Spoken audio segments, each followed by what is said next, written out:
Imagina el rugido del mar chocando contra los costados de una galera otomana, el cielo teñido de rojo, y un hombre al timón que cambiaría para siempre la historia naval del Mediterráneo.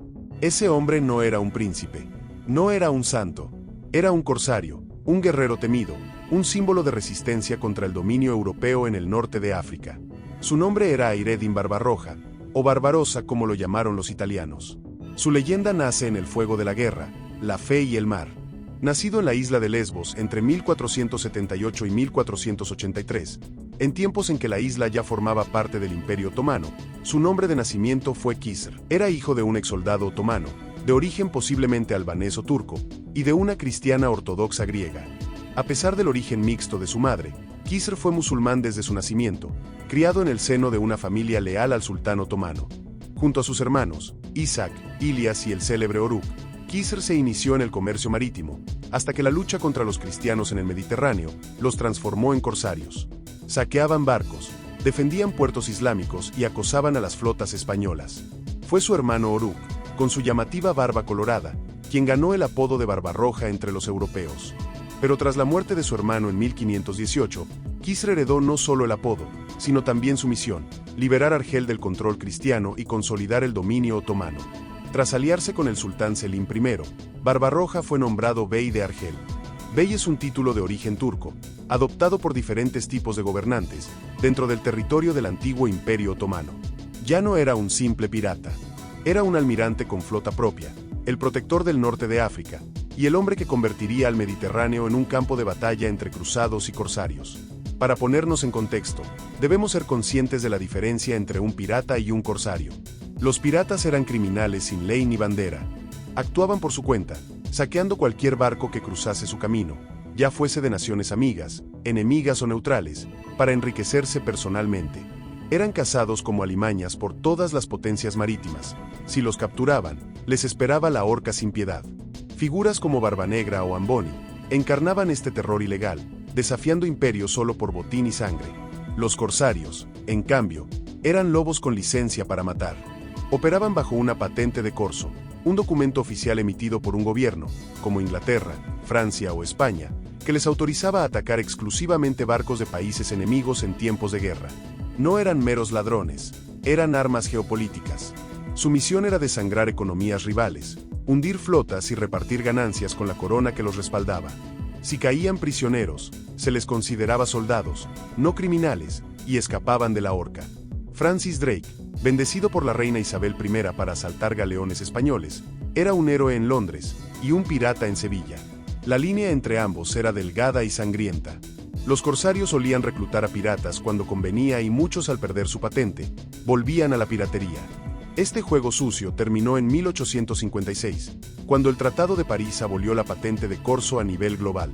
La razón era clara: las potencias ya no querían piratas legales, desestabilizando mares controlados por nuevas reglas. En esencia, mientras los piratas fueron proscritos in patria, los corsarios fueron mercenarios del mar, con un sello estatal que blanqueaba su violencia. Barbarroja tomó el mando en Argel, tras la muerte de su hermano. Pero la presión española era brutal. Necesitaba un golpe maestro. Jugando sus cartas con astucia, buscó el respaldo del mismísimo sultán otomano. El pacto fue claro: protección militar. 2000 temibles genízaros desembarcaron al instante, a cambio de convertir Argel en una nueva provincia otomana. Este movimiento genial le dio aire. No solo pudo relanzar el corso, sino que cimentó su poderío, arrebatando plazas clave en Berbería como Colo y Bona. Pero una espina clavada amenazaba a Argel, el peñón español, justo en su puerta. Aprovechando que Carlos V estaba ocupado coronándose emperador en Italia y Solimán asediaba Viena, Barbarroja lanzó su ataque. 15 días de bombardeos implacables. La guarnición española, diezmada, no tuvo opción, se rindió. Y en un acto de cruel advertencia, las crónicas relatan que Barbarroja ejecutó personalmente a palos al capitán español Martín de Vargas. Ordenó construir un dique que conectase la roca con el continente, asegurando una base inexpugnable. Esto elevó su poder hasta convertir Argel en una nueva capital corsaria bajo el mandato otomano. La épica de Barbarroja continúa con una furia que hace temblar las olas. Tras consolidar su gobierno en Argel, su genio naval marcó un antes y un después en la historia del Mediterráneo. Ya no era solo el corsario que España temía, era el gran almirante del sultanato, el hombre que convertiría las flotas enemigas en polvo y ceniza. No pasó mucho, antes de que el sultán Suleimán el Magnífico lo reconociera oficialmente.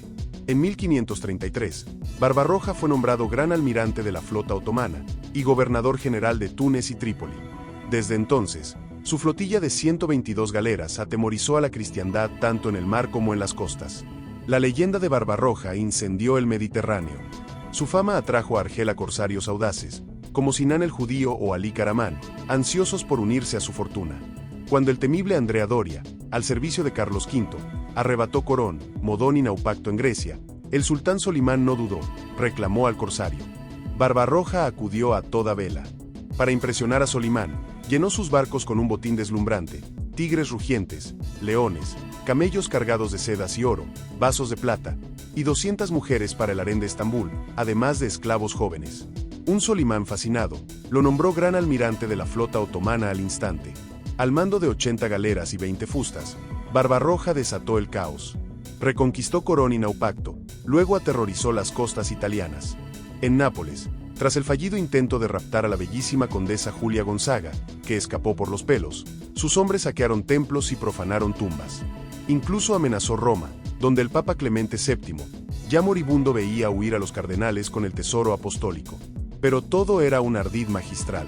Mientras la cristiandad miraba a Italia, Barbarroja lanzó su golpe maestro. Túnez cayó por sorpresa. El Mediterráneo tembló ante su astucia. El triunfo de Barbarroja en Túnez se desvaneció como humo. En 1535, un Carlos V enfurecido y resuelto a borrar la humillación, desencadenó una de las mayores operaciones anfibias del siglo XVI. Al mando de una flota colosal, más de 400 naves entre galeras, naos y carabelas, cargadas con 30.000 soldados veteranos tercios españoles, lansquenetes alemanes y caballeros de Malta, el emperador en persona asedió la goleta, la llave de Túnez. Tras semanas de combates encarnizados, cañoneo incesante y minas que reventaron las murallas, la fortaleza cayó. La ciudad de Túnez siguió su destino. La reconquista fue brutal, musulmanes fueron masacrados o esclavizados. Pero Barbarroja, acorralado en Bona, no era hombre para lamentos. Regresó a Argel con los dientes apretados, hirviendo de sed de venganza.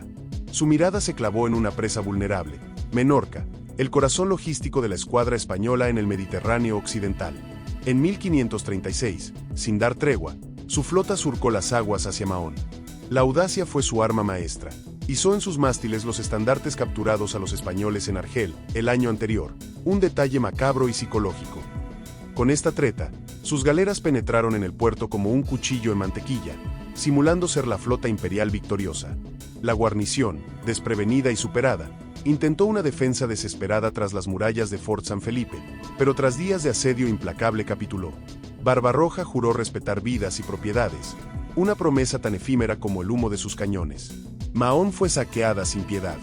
Las crónicas españolas, como las de Sandoval, registran con horror el botín humano, 1.800 menorquines arrancados de sus hogares, para engrosar los mercados de esclavos de Argel. Los años siguientes fueron la era del terror de Barbarroja.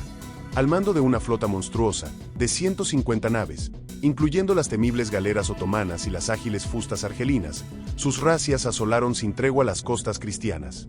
Ningún litoral estaba a salvo, desde las islas griegas del Egeo, hasta Calabria y Sicilia, desde la Riviera italiana hasta las playas de Valencia y Andalucía. Y entonces llegó Preveza. El 28 de septiembre de 1538, frente a la costa griega, su flota alzó una épica victoria contra la Liga Santa, España, Venecia, Papado, Malta y otros, de la cual estaba al mando el almirante y estadista genovés, Andrea Doria. Barbarroja no se acobardó. Aprovechando los vientos desfavorables para las pesadas galeras cristianas y su dominio de las maniobras costeras, lanzó un ataque relámpago. En una batalla caótica y sangrienta, destrozó la coalición. Barbarroja, con 122 galeras, enfrentó a más de 300 navíos cristianos, hundió 13 naves enemigas, capturó 36, incluso la de la capitana de los Caballeros de Malta, ahogó a miles de soldados y marinos, tomó 3.000 prisioneros, y no perdió ni un solo barco. Dejó el Mediterráneo oriental como un lago otomano. Fue una derrota aplastante para la Liga Santa, 400 muertos y 800 heridos entre los otomanos, frente a una devastación total de sus rivales.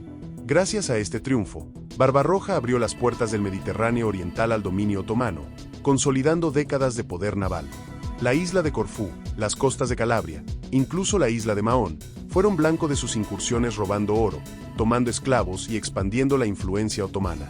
3 años después, en 1541, humilló al propio Carlos V.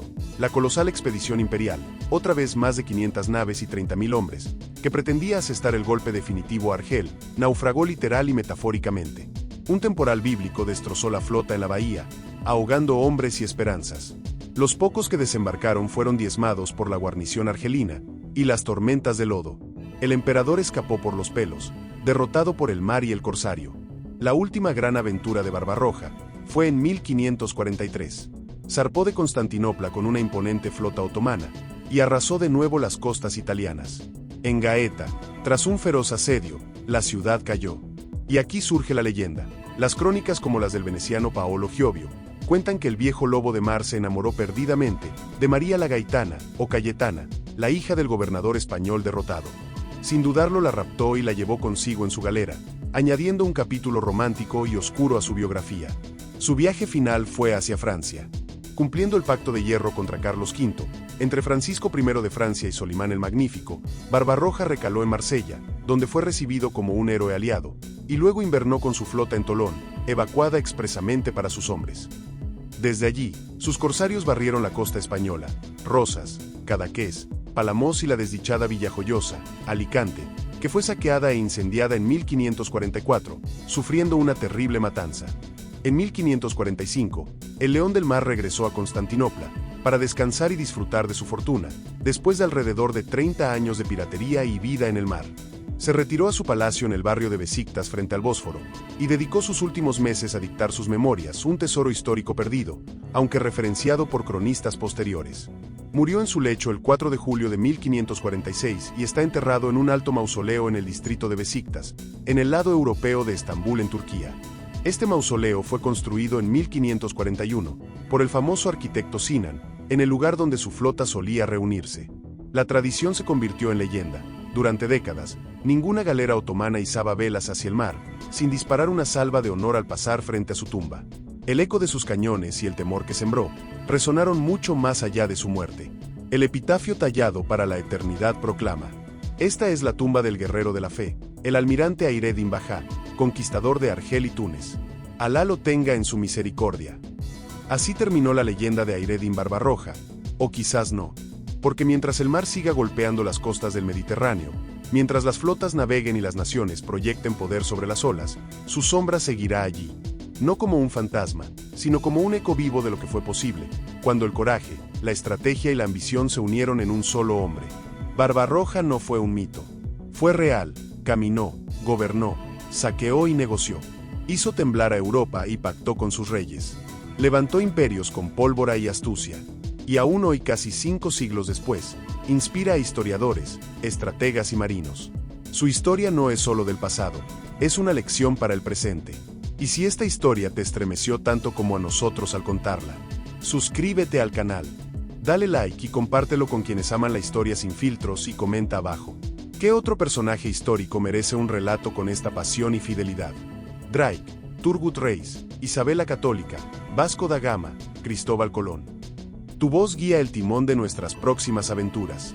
Y recuerda, aquí la historia no se lee, se navega. Nos vemos en el próximo viaje. Hasta la próxima.